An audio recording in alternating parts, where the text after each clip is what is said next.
Hey folks, now that the Midnight pre-patch is live, there probably aren't going to be any more major changes to the expansion's open world content. So in this video, I'm going to take a look at what to expect once we do hit max level in Midnight, finish up that story campaign, and start to dive into the open world. Now, the main underpinning of open world content is, of course, World Quest. And I have to say that it's very similar to what we got at the start of the War Within. All 4 of the new zones typically have 3 to 4 World Quests with staggered end dates. Those dates on the beta don't always quite line up with the daily resets, but I'm fairly sure that Blizzard's intention is for it to end up working the same way as it did in the War Within, where we get a new world quest every day in each zone, with those world quests being available for 3 days. Now, when I checked in on the beta, there wasn't a skywriding race in every single zone, but there were some other skywriding type quests available,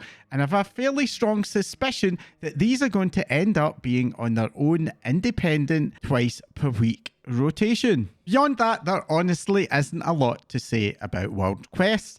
They're the usual mixture of standard kill and collect quests alongside 1 or 2 standout quests that have some unusual mechanics. And we are also seeing the return of the twice per week special assignments, which will require you to do the usual 3 world quests in a zone to unlock them, and which present a little bit of a bigger challenge. Blizzard usually maps these as being for a group of at least 3 players, but of course, as we all know, once you get a little bit of gear, it's not overly difficult to knock them out on your own. Now, the big shiny new feature for Midnight's open world is the brand new prey system. To get started, you visit Astalor, Bloodsworn, and Murder Row in Silvermoon. Now, for those of you who are familiar with the old version of Silvermoon, Murder Row has been moved to a much more central part of the newly enlarged and updated Silvermoon and is available to both factions.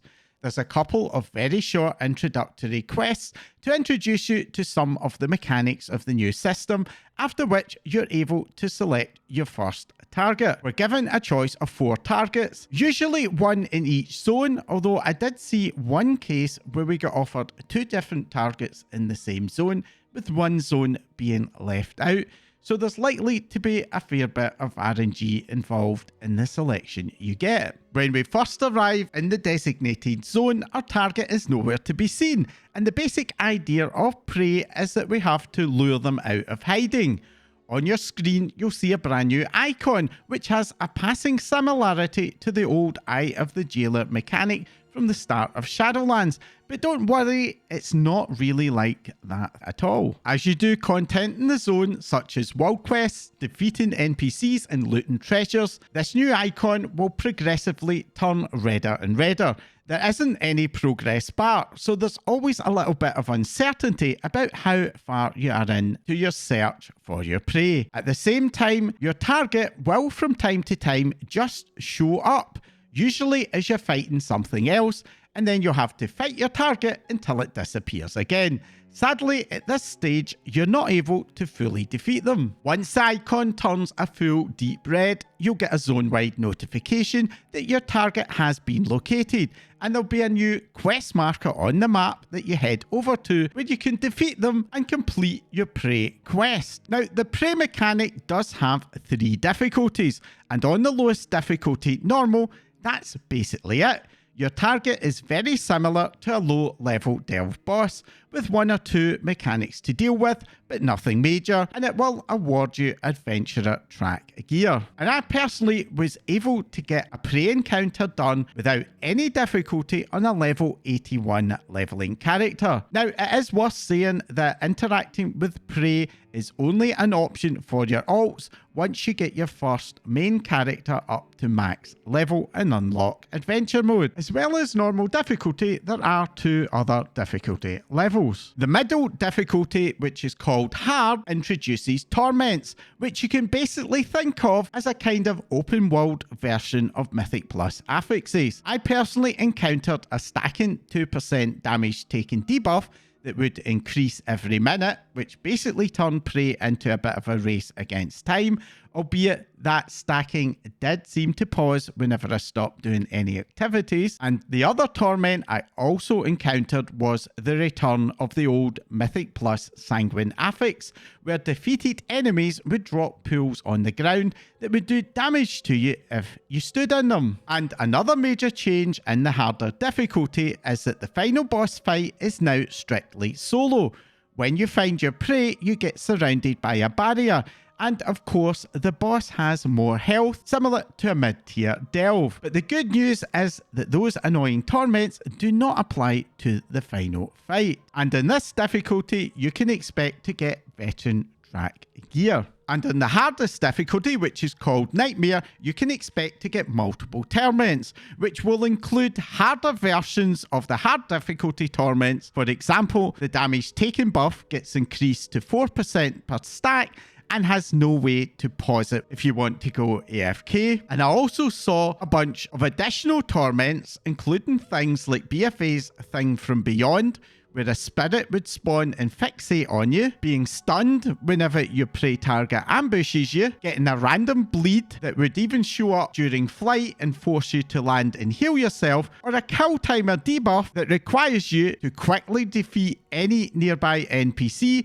or face having a very heavy dot placed on your character. As with hard mode, the end fight is solo, but unlike that easier difficulty, dying in nightmare mode would cause your entire progress across the prey system to reset, forcing you to start from scratch. And in return for all those extra torments, you can expect to get champion level gear. Now, talking about those rewards from prey, the best gear rewards only appear to drop once per week. Doing subsequent runs of the prey system will give lesser gear drops, and eventually those will decay until you only get the prey currency, which is called Remnants of Anguish, a currency that allows you to purchase things like mounts, cosmetic items, decor items, and even pet. As you might imagine, the prey system also has a rank-based progression, and many of those rewards are locked behind higher rank, so you will likely find yourself doing quite a bit of prey runs, at least early on in the expansion. And along with the main cosmetic rewards, you can of course also expect to get the usual crests, some of the main midnight currency, which is called Void Light Mal, copper key shards, and even proficient reagents. And the prey system will also award some vault progress, and if you can get a Delver's Bounty map, defeating your prey also causes a chest to spawn in the prey hub that you can use the Delver's Bounty map to open up to get up to hero track gear from a nightmare difficulty encounter. Now, of course, the main draw for a lot of us is going to be mounts, and there are two that can be obtained, both of which come from a renowned light progression system. At rank 5, you can get the Prey Seeker's Hubris, and at the max rank of 10, Prey Seeker's Wrath, which does really look nice to me. Now, if you're wondering about my first impressions of the new prey system, honestly, it's a bit mixed. On the normal difficulty, having an NPC randomly show up and attack me added a lot of variety to whatever I was doing, and it was kinda nice to have a little bit of unpredictability when I was doing things like world quests. The only annoyance for me was that if you do world quests on a daily basis, you probably won't have enough to lure your prey out without also having to go off and grind mobs or farm treasures, which I guess would be okay if you like that type of content, but if it isn't, I think it'll probably turn into a little bit of a drag. At one point on the beta, we were getting some extra prey-specific world quests, and that did help a lot. But in more recent builds, those particular quests appear to have been removed. I personally think that the system was a lot better with those extra world quests. For me, it kinda gave me more of a reason to do the prey system more than once a week, and I'm genuinely mystified why Blizzard chose to remove them. But as for those higher difficulties, I've never been a fan of Blizzard's approach to affixes in their content, be it Mythic Plus, Delves, or the old horrific visions. And sadly, this example was no different. On one hand, it does add a bit more variety to what I was doing in the open world, but that variety was always without exception negative, and I really don't like it when I'm forced to deal with what is in effect a timer mechanic. I personally would have preferred to have seen Blizzard add some more positive mechanics, or even just perhaps some surprises, like additional pop-up quests or mini-games. And as it stands for me, in those harder difficulties, they skew very heavily towards just being outright annoying. Now, in Nightmare difficulty, some of the combinations of affixes did manage to generate a bit of tension, but that tension came from having to sit and watch my character's health drop away while it was stunned and unable to defend itself, so it really wasn't a good kind of tension. Overall, I can see myself enabling Prey in normal difficulty when I am out and about in the open world, just to get that extra bit of variety and unpredictability. But for those harder difficulties, I just didn't find it rewarding enough gameplay-wise to offset the annoyance that came from having to deal with the affixes, which means that I suspect that I'll probably just end up doing a couple of the harder versions for achievements and then leave it at that. As quite frankly, you can get better gear rewards from delves, which offer a much better experience overall. Thankfully though, the Prey system isn't the only extra feature for the open world, as the open world events that we're used to from Dragonflight and the War Within are making a return with 3 brand new major events. The first of those events is called Abundance, which can take place in any of the 4 zones, which is very firmly themed around the Amani Troll tribe. The way that Abundance works is that there will be a cave in each of the 4 zones where you will find Dundun, the troll lore of abundance, hanging out. Only one of the caves will be active at any time,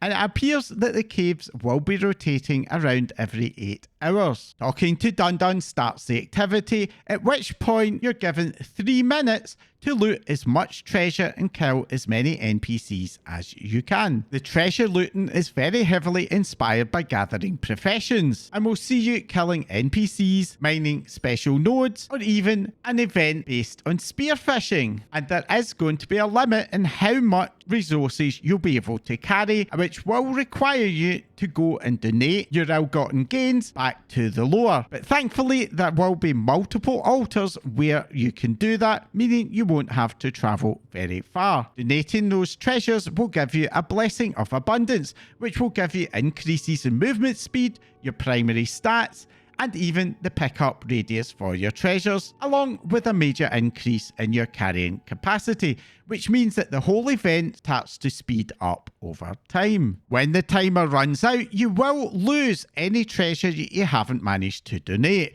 which does mean that you do have to pay close attention to it. And there's no limit in how many times you do the Abundance event. And there is a weekly quest which will ask you to obtain a total of 20,000 points, and that will require making multiple visits over the week. Completing that quest will give you a weekly satchel along with a Mani Troll reputation. This weekly satchel works in much the same way as the satchels that we saw in the War Within, and will include things like crests, gold, coffer key shards, and the first 2 of these type of chests that you open every week will award you some veteran track gear. In addition to all of those rewards, there are also some special tokens called Shards of Dunduns, which you can obtain from doing other outdoor activities, completing patron crafting orders, or just gathering, and you'll be able to hold up to a maximum of 8 every week. These you can spend to empower the active cave, which will cause it to drop extra currency called Unalloyed Abundance, which you can then spend on vendors for housing decor, transmog, and additional profession materials. Overall, I did like this event a lot. It's very short and very fast paced, and I think that you're into either gathering professions or even just open world questing, this is going to offer you a nice bit of variety, as it leans very heavily into that type of content. The next event is called Legends of the Harronir, and this does take place in the Harronir zone of Harronir, and this event you can only do once per week by picking up a quest from the Harronir Den called Lost Legends. This quest will ask you to pick from one of 7 relics to learn about, and your choice of relic is warband wide. Now, it is worth saying that the final 2 relics do require doing all the previous 5 relics, so your choice isn't completely free. After you pick your relic, you're given what is essentially just a standard quest scenario to do, and completing it will award you another weekly chest along with some Harronir reputation. And in addition, each of the 7 relic scenarios will award you a dedicated Decker item the first time you do them. Now, I'm going to say that on the test realms, I only ever did one of these, as I prefer to avoid story spoilers before the game goes live. But I do think that this is something that you will enjoy if you're a fan of open world questing or the game's storylines.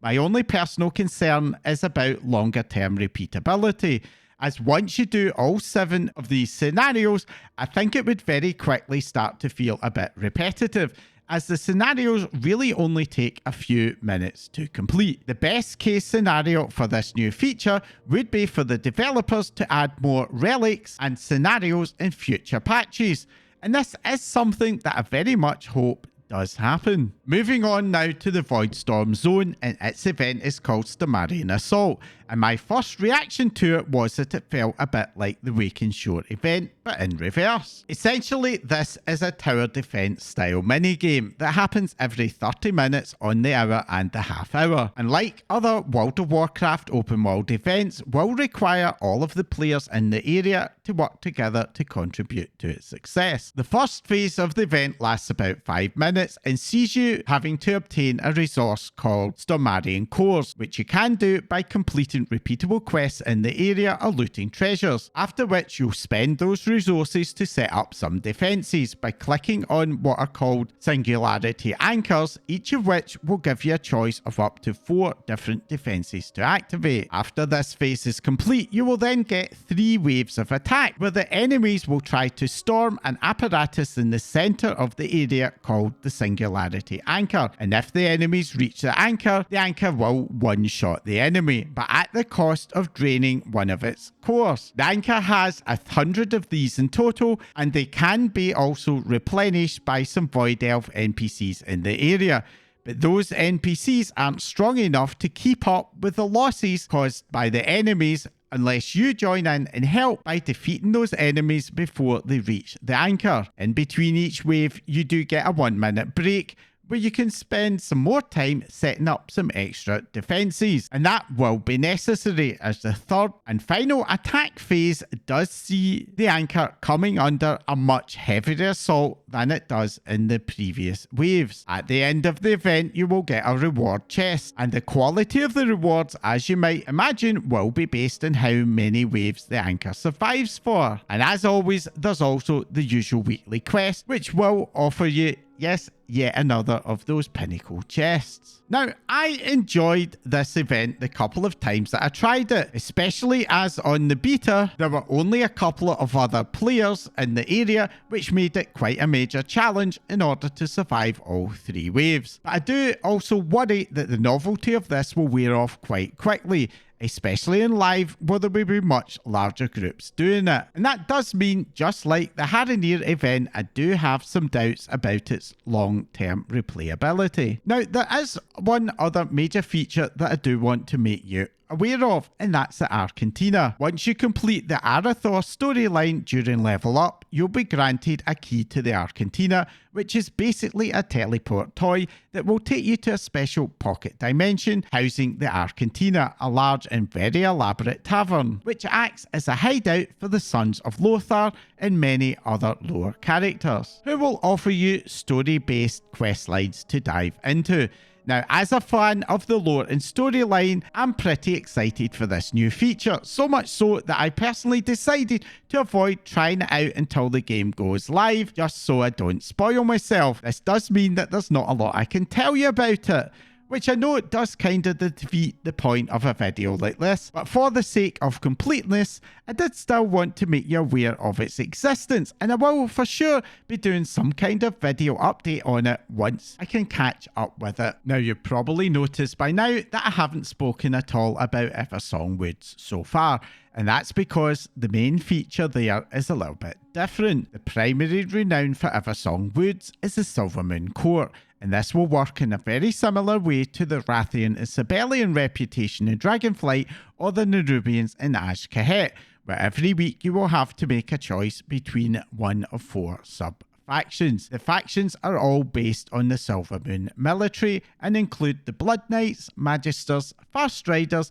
and the Shades of the Row. Once you make your choice, this will open up some repeatable quests from the faction that you chose, but you will also receive a few tokens of favour from the organiser of the event, Lord Salathril, and you can hand those in to the other factions to unlock some additional quests from them as well. This all takes place in a very nice dedicated area set up by the aforesaid Lord Salathril, which is designed to mimic a social event where the various sub-factions are all vying to earn the Lord's favour. Each sub-faction has its own reputation track, and these are completely independent from the main renown track. As you might imagine from a renown-based system, there's all the usual rewards, including cosmetics, toys, pets, and, of course, mounts. Reaching renown 17 with the Silvermoon Court will award you this awesome up-resed Red Hawk Strider mount, and at renown 19, it's this lovely fiery Dragonhawk.